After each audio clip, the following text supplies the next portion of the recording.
Le monde s'endort sous les lumières pixelisées. Elle danse le vide et croque la mort au son des touches d'un clavier. Pourtant dehors, l'oiseau raconte toujours les fleurs et le printemps. Mais il n'y a personne qui l'écoute. Il n'y a plus personne qui l'entend. Les visages enchaînés aux machines glaciales, les cerveaux amputés des cellules neuronales, nous voici accrochés au silence connecté et au bout de la corde, un pseudo pour frimer. Psychostimulant numérique injecté dans l'œil fatigué, les paupières alourdies ne savent plus se fermer.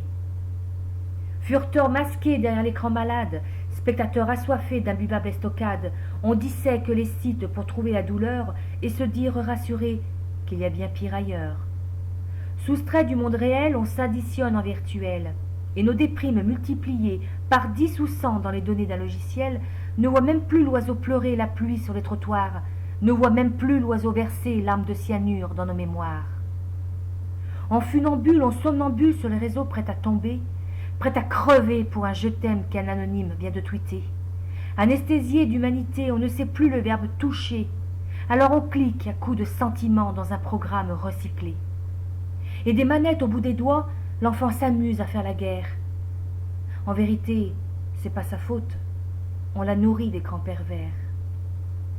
Furteur damnés, on fouine, on fouille, on se recherche et l'on se perd. Inquisiteur des vies glissées sur les murs ternes où l'on s'enterre, où l'on se terre pour clavarder sur nos échecs futurs passés, fantômes usés depuis longtemps aux agonis manipulés. On s'entrechoque aux flash infos qui nous mensongent leur vérité. Et ça nous choque parfois d'entendre qu'ailleurs on joue d'atrocités. Et que dehors, l'oiseau curieux ne renaîtra plus de nos cendres parce que nos crânes ont implosé d'électrochocs médiatisés. Notre névrose troquée contre l'enfer des psychoses, nous sommes le geek néandertal fossilisé sous une nécrose. Un arrobase dans une adresse pour se trouver une âme sœur que l'on bloquera au premier bug sur les réseaux des fossoyeurs. Furteur d'ennui, on se Facebook à coups de clics. Furteur de mort, gavé d'amour, neuroleptique. Furteur ankylosé sur un moteur de recherche en trompe-l'œil, pantins de bois qui tapent liberté tout en frôlant leurs mains sur leur cercueil.